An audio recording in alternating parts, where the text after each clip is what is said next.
आज हम फणीश्वर नाथ रेणु की एक कालजयी कहानी लाल पान की बेगम की दुनिया में उतर रहे हैं। और ये सिर्फ एक कहानी का विश्लेषण नहीं होने वाला, ये एक एहसास में उतरने जैसा है। वो एहसास जो शायद हम सब ने कभी न कभी महसूस किया है, जब कोई छोटी सी इच्छा पूरी नहीं होती और दुनिया बेरंग लगने लगती है। कहानी का केंद्र है बिरजू की माँ, जिसके लिए बलरामपुर का नाच देखने जाना सिर्फ मनोरंजन नहीं है, ये उसके स्वाभिमान का सवाल बन गया है। बिल्कुल। और रेणु जी की खूबी यही है, उन्हें आंचलिक साहित्य का जादूगर कहते हैं ना। मतलब वो किसी भी इलाके की मिट्टी की गंध, वहाँ के लोगों के मुहावरे, उनकी छोटी छोटी खुशियां, तकलीफें, सब कुछ अपनी कहानियों में जिंदा कर देते हैं। हाँ, एकदम। तो लाल पान की बेगम सिर्फ एक औरत के गुस्से की कहानी नहीं है। हाँ।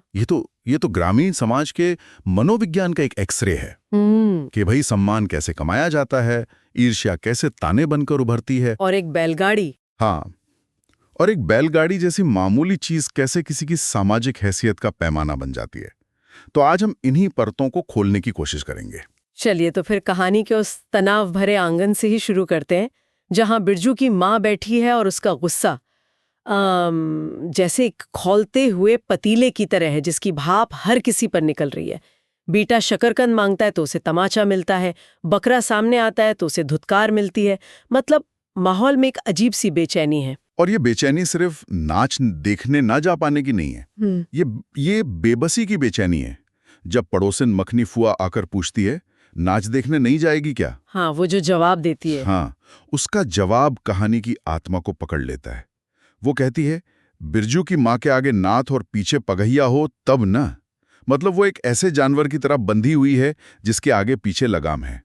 ये एक वाक्य उसकी पूरी जिंदगी की घुटन को सामने रख देता है। और मुझे ये बात बहुत दिलचस्प लगी कि उसका गुस्सा सिर्फ बाहर नहीं निकल रहा, वो खुद से भी लड़ रही है। वो अपने गुस्से को काबू करने के लिए अपने दांतों से जीभ को काटती है। ये जो अंदर की लड़ाई है, ये कहानी को बहुत मानवीय बना देती है। सही कहा। और यही छटपटाहट, ये जो अंदर की लड़ाई है, यही कहानी के अगले हिस्से की नींव रखती है, जहां ये व्यक्तिगत गुस्सा एक सामाजिक तमाशे में बदल जाता है। मखनी फुआ बिरजू की मां के तीखे जवाब से अपमानित महसूस करती हैं और वो इस आग को पूरे गांव में फैला देती हैं। बिल्कुल, वो पनघड़ पर जाकर दूसरी औरतों के सामने इस बात का बतंगड़ बना देती हैं। और यहीं पर एंट्री होती है जंगी की पुतोहों की। एक ऐसा किरदार जो शायद कहानी की विलन लगती है ना, पर वो जो ताना मारती है वो बहुत गहरा है। बहुत गहरा। वो कहती है, इस मोहल्ले में लाल पान की बेगम बसती है। दोपहर दिन और चौपहर रात बिजली की बत्ती भग भग कर जलती है। अब ये सुनने में एक साधारण ताना लग सकता है, लेकिन एक मिनट, ये भग भग बिजली बत्ती, इसका क्या मतलब है? ये कहां से आया? हाँ, तो इसके पीछे एक पूरा इतिहास है। भग भग बिजली बत्ती एक पुरानी, मतलब एक जहरीली अफवाह की तरफ इशारा है। 3 साल पहले जब गांव में सर्वे कैंप लगा था, तब औरतों ने ये कानाफूसी की थी कि बिरजू की मां ने किसी अफसर से नजदीकी बढ़ाकर कुछ जमीन अपने नाम करवा ली। अच्छा, तो ये बिजली की बत्ती उसी नाजायज रिश्ते का प्रतीक है, जिसे गांव वाले आज भी नहीं भूले हैं। बिल्कुल। और ये लालपान की बेगम का खिताब, हाँ, ये खिताब, वो खिताब भी इसी ईर्ष्या से उपजा है।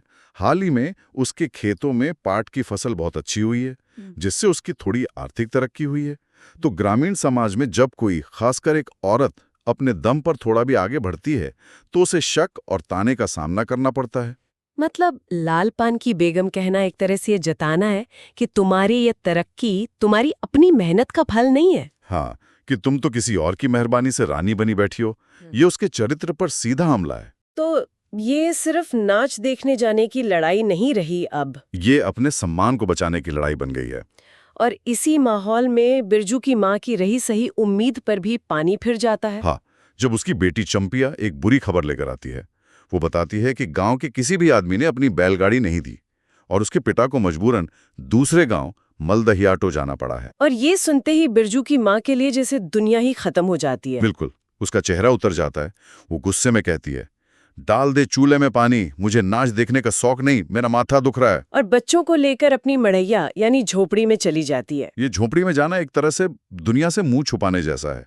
वो सिर्फ सो नहीं रही, वो उस शर्म से भाग रही है जो उसे कल सुबह झेलनी पड़ेगी। बिल्कुल, वो एक मनोवैज्ञानिक कवच है।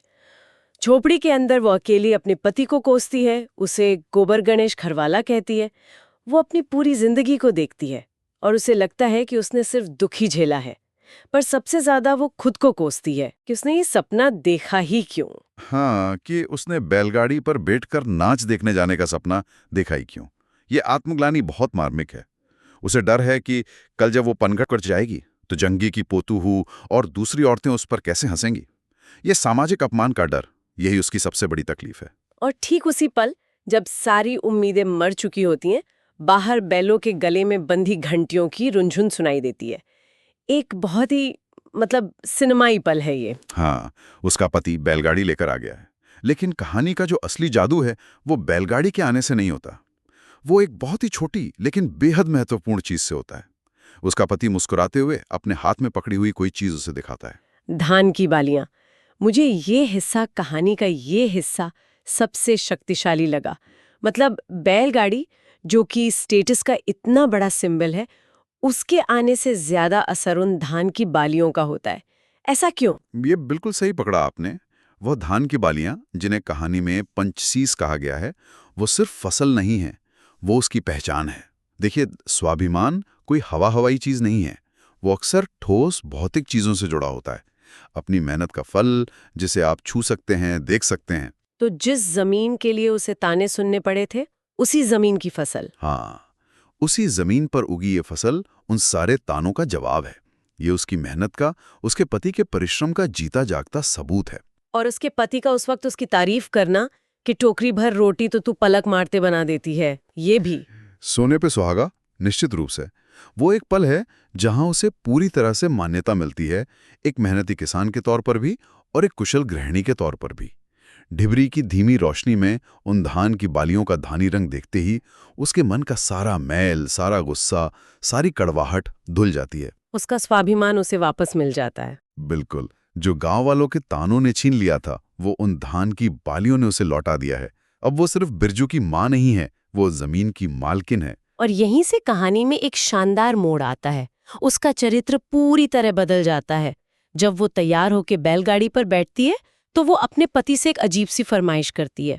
वो कहती है, जरा दाहिनी सड़क से गाड़ी हाँकना। हाँ, जो जंगी के झोंपड़े के पास से गुजरती है। ये एक सोची समझी चाल लगती है। ये एक पावर मूव है। वो अब दिखाना चाहती है, लेकिन उसका दिखाना किसी को नीचा दिखाने के लिए नहीं है, बल्कि अपनी नई हैसियत को जताने के लिए है। और जब गाड़ी जंगी के झोंपड़े के पास पहुंचती है तो उसे जंगी की पुतोहू के रोने की आवाज सुनाई देती है, क्योंकि उसका पति नहीं आया और वो नाच देखने नहीं जा सकती। हाँ, और यहाँ बिरजू की माँ जो करती है वो हैरान कर देता है।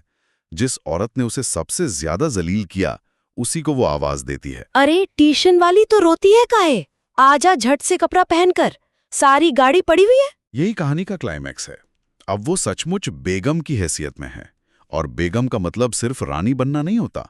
बेगम का मतलब होता है जिसके पास देने के लिए कुछ हो। अब उसके पास शक्ति है बैलगाड़ी के रूप में, और वो उस शक्ति का इस्तेमाल उदारता दिखाने के लिए करती है। उसका स्वाभिमान बहाल हो चुका है, इसलिए वो ईर्ष्या और छोटे मोटे झगड़ों से बहुत ऊपर उठ जाती है। तो वो एक तरह से ये भी दिखा रही है कि असली बेगम कौन है। ताकत का सही इस्तेमाल दूसरों को नीचे दिखाने में नहीं बल्कि ऊपर उठाने में है।